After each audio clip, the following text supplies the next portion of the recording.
All right, Saagar, what's on your radar? Well, yesterday we brought you the audio of former President Barack Obama lamely weighing in on contemporary politics by allowing one of his former staffers to leak audio of a private phone call in which he decried the dropping of charges against Mike Flynn by the Department of Justice. Let's review for those who might have missed it. There is no precedent that anybody can find for someone who's been charged with perjury. Just getting off scot-free.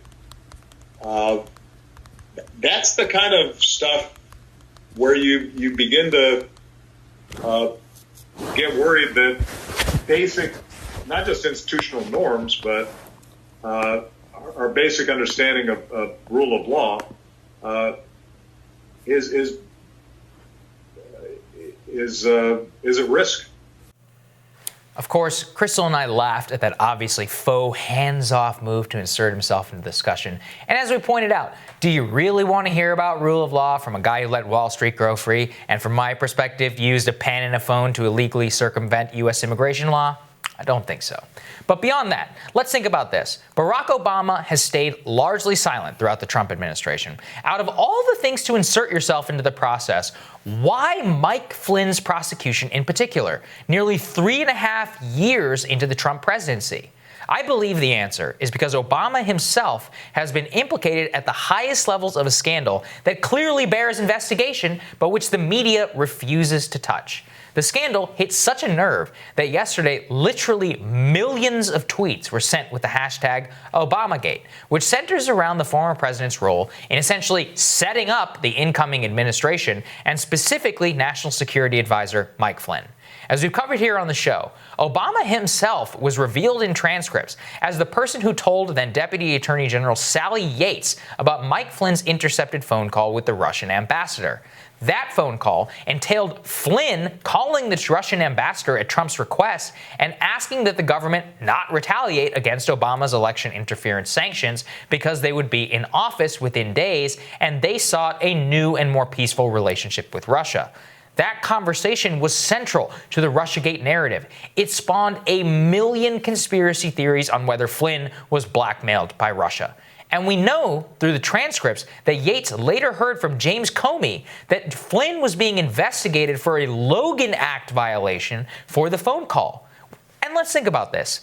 He's literally doing his job. We're talking about an outgoing president and FBI director actively investigating incoming high-level political appointees for conducting diplomacy. And worse, we know from released FBI notes that Flynn's attorneys and that agents in the FBI who went into their interview with Flynn asked themselves before whether they should try to get him to lie in order to charge him with perjury.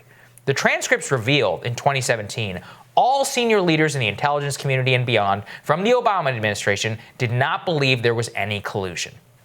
It took Robert Mueller more than a year to tell us the exact same thing. And friend of the show, Matt Taibbi, he put this perfectly in a previous episode on this show. We're talking about an outgoing executive branch that decides to go and criminally prosecute the incoming national security advisor of the next administration based on what crime exactly? They didn't have one going into the interview. They had a phone call with the Russian ambassador where a completely normal conversation is held. He's essentially practicing diplomacy. And the best part of this, of course, is as I covered yesterday, you will not hear a single bit of this on cable news. That they brought you endless speculation about Trump and Russia. The Trump Tower Moscow deal temporarily held up Ukrainian military aid. The list is endless. And I'm not saying this merits the same coverage. Of course, there's a global pandemic. But shouldn't there be some acknowledgement of this? Some reporting of this material? It is a scandal whether they like it or not. And it's not their job to decide whether a story like this is convenient for Trump and thus not worth covering. It's just their job to cover the news. A key part of manufacturing consent by the mainstream media is intentionally not covering something, allowing it to only be covered by partisan outlets, and then pointing to the story as a fringe thing that only these partisans care about. This allows their collective silence to be an intentional political tool at gaslighting and shielding the American public.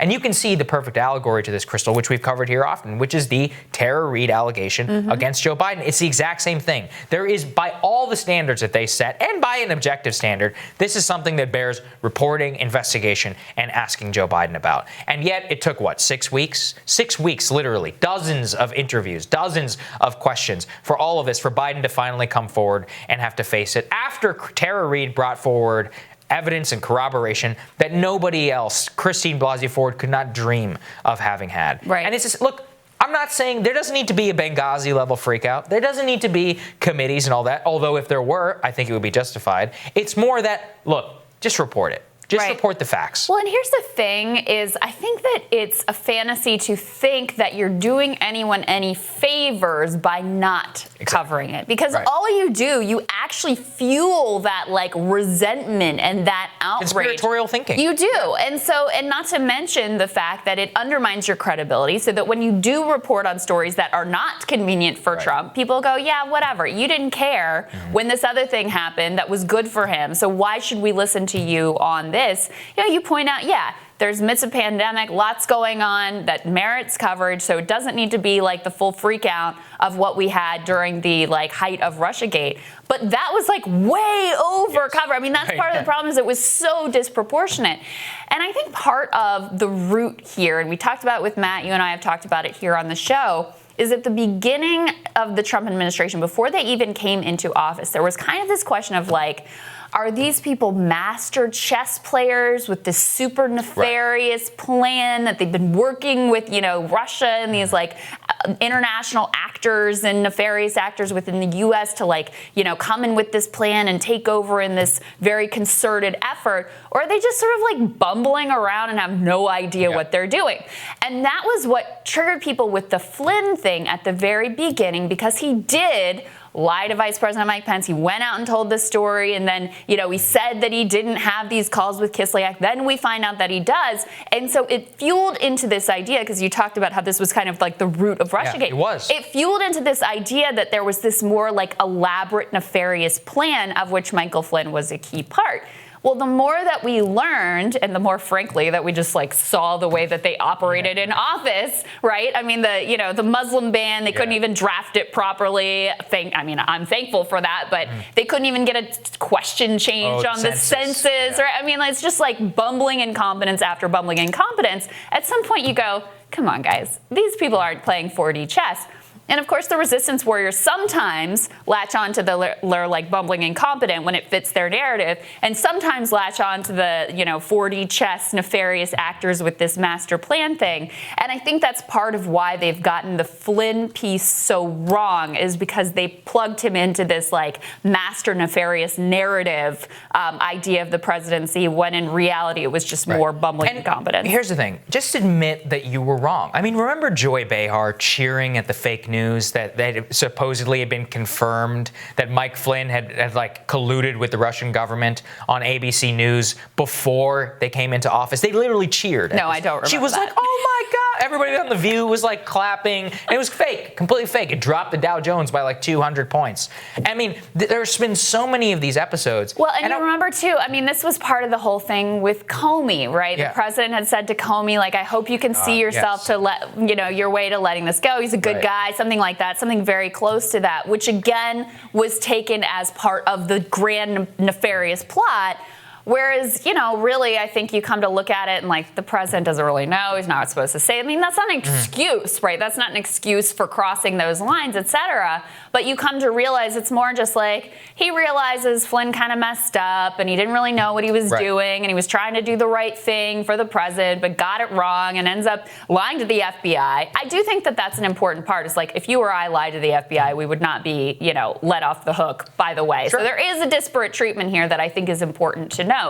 But more important is the media piece of this, the fact that they want to put their blinders on now, the fact that this was blown up, that this is the central critique that Democrats have leveled against the Trump administration. I mean, this is what they spent years fixated on. I mean, they impeached him over it. And it basically turned out to be nothing. And that's what, I want to go back to the media piece, which is after all the coverage of Gordon Sondland and of the transcripts and Marie Yovanovitch. I mean, all this, they can't find some time to talk about Mike Flynn.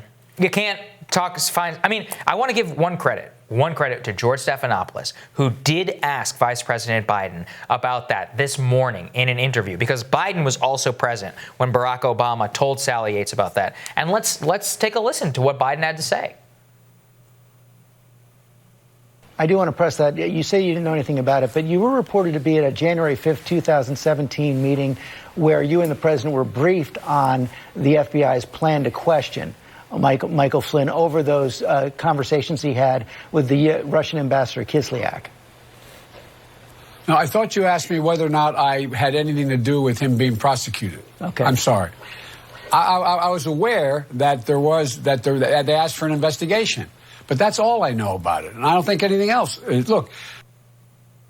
I mean, I was aware. Doesn't this bear, that actually does bear investigation. If you were aware that your outgoing government was prosecuting somebody, the incoming administration, for a Logan Act violation. I mean, the Logan Act is you're not supposed to conduct diplomacy if you're not a member of the executive. But it hasn't been used never forever, been used, right? Ever. Yeah. Never once. And it's something that everybody throws at each other, like, oh, John Kerry's violating the Logan Act. Like, oh, so-and-so's, Tom Cotton's violating the Logan Act for sending a letter to Iran. Like, this is something that's been thrown around Washington now all the time. Nobody ever uses it. They were actually contemplating using it against Flynn for trying to craft diplomacy. And Biden says, yeah, I was aware of it. I mean, this is something that just bears investigation, and it bears into their conduct, which is that if these people, and you talk about this all the time, you're going to run a rule of law norms campaign against Trump.